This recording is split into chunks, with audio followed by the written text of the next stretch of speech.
Damn it.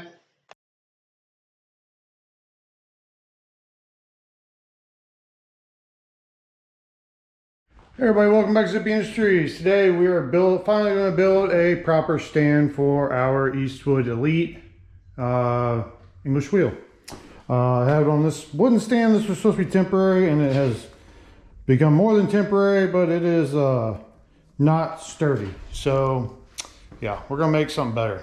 What we're going to use, 1.5" chromoly. Why? Because I have it. All right, so extreme overkill for this thing. The thing weighs like 250 pounds, I think. And this is 083 wall, 1.5" chromoly. I've had this stuff forever. At one point in time, I was building a tube chassis Rabbit, and then we scrapped that. So this is what's left over of that, and I have enough to build this. So yeah, well, I think I have enough.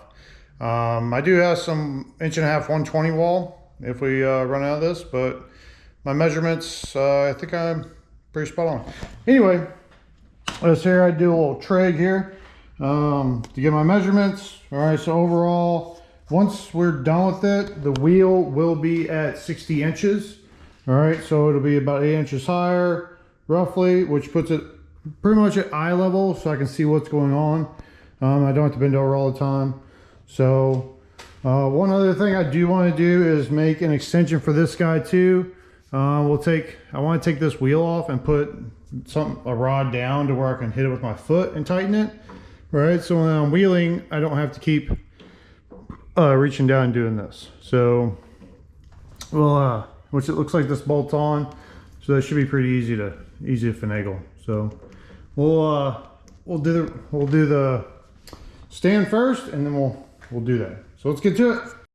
All right, got our pieces cut. Our little Bailey 7x12 has been doing excellent. All right, one piece short. All right, so I have enough for the legs, right, and the crossbars, and then one X piece. So I was going to do one between this way, but I wouldn't have enough. So with the way things are laying out, we're going to do one crossbar, right, diagonal, and then I'll have a piece coming in, and then I'm going to find another piece for the other side. Like I said, I do have some 120 wall. We can use that. I have DOM, but I'm not using that for this. That's for backbones for the bikes. So I have some 120 wall welded seam that we'll use for that. Anyway, but now we got to put our angles on the ends. 67.5 at the top, 22.5, 22.25 at the bottom. This should be 22.5. And then we should be good to start putting all our pieces together. Still got to cut out our plates.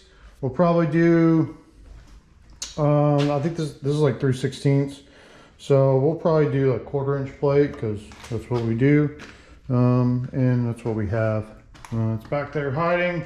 So we'll get that out. We'll cut some plates for that, and then the feet, and then start welding stuff together.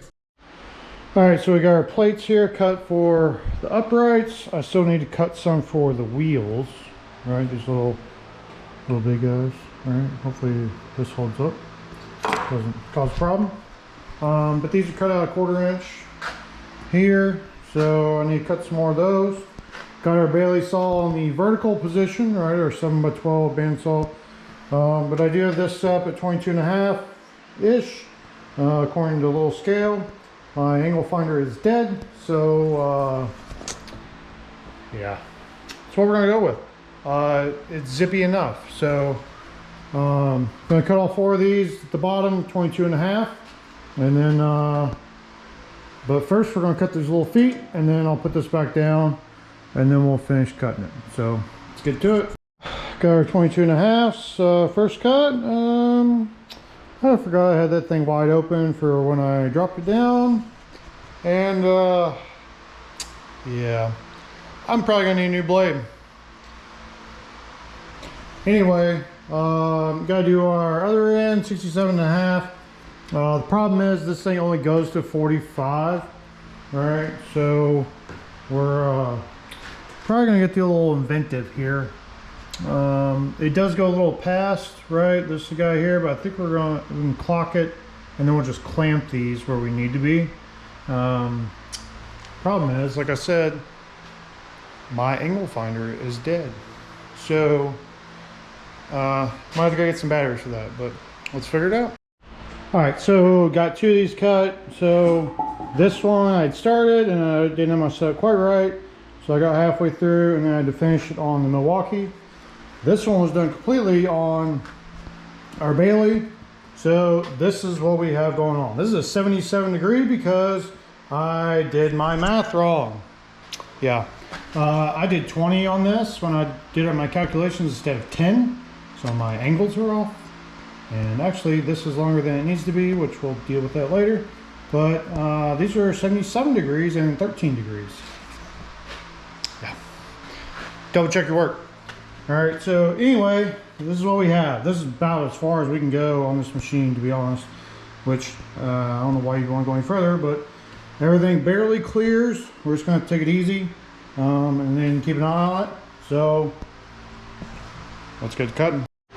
All right, there's our third cut. Saw blade got hung up there a couple times. I think earlier whenever I dropped the feed too fast and aggressive as shit, it took some teeth off. So there's like a flat, almost a flat spot on this blade. The shitty part is this is only like maybe 15 cuts in. It might be more than that. I did cut that big 7-inch solid piece. So I don't know if I'd call it, I mean technically it is one cut, but anyway. I guess we're ordering a new blade. So let's do our last one. So how I'm setting these up, right, is, well, this was on. I have my other cut end here, all right, and then I'm setting the cut end against this square, right, which makes our cut, you know, perpendicular and whatnot. Clamping our tube down, and then using this guy, right, this little angle deal that actually is for the rogue fab, and setting this to 0. All right, that makes this end square, right, and then I can clamp my piece in and the 2 are square. The shitty part is I have to recut those. So let's get the last one. All right, got our stand all put on and got it braced up. All right, so now it's triangulated and it's not going anywhere. All right, before, so these triangulated this whole area, and then before I had that crossbar in there, the when you would push on it, the thing would like oscillate front to back just a tad bit, and it just would go like it has its own whatever going on. I don't know, there's a bunch of pent up energy in this thing or what. Anyways, so now all we gotta do is get our extension for our rod down here, right? So that when we're working the wheel, right, with our panel or whatever, I don't have to reach down here with my hand and hit this. I can just put the old foot on there and give her a spin. We'll make it to where it comes off. The problem here I'm going to run into, well, it's not really a problem, but there's a keyway in here. I was hoping I could just unbolt this and take it off and then put the other one on there. But we're going to have to figure that out. So I might have to use something that actually bolts into this because we do have these holes, right? So maybe we do both, right? Do a sleeve over this, and then these handles can bolt into it, right? Probably metric because China, and then have our adapter here, and then a rod going down there to our little spinning wheel, something like that. We'll get to it. So here's what we have. Drilled a hole through our rod, put a little 1/4-inch bolt in there, flayed this guy out so our rod will fit in there, nice and tight. On the bottom I got these little guys. Whether these are long enough, I don't know, we'll see. I mean, it's about the same length as what the other ones were, and the problem is with that thing where it is, I'm gonna kick the shit out of it if I make them any longer. So for the sake of my own sanity, we're gonna make them this length. Let's weld her up. There we have it. And just gotta put it back on, and we're good to go.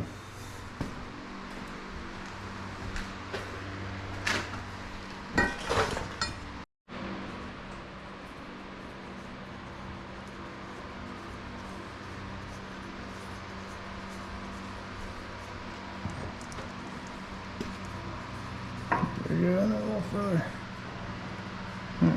Yeah, this may not look at all, but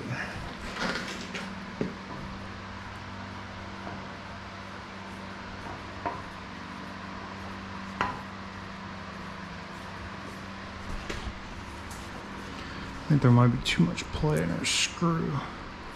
It's a lot of play.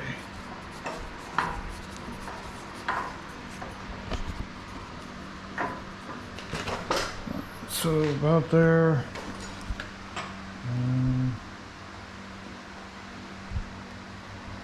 It does work.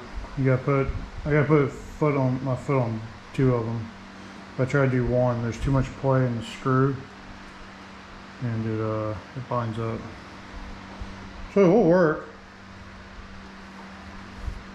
Just a little different than we originally intended. So yeah.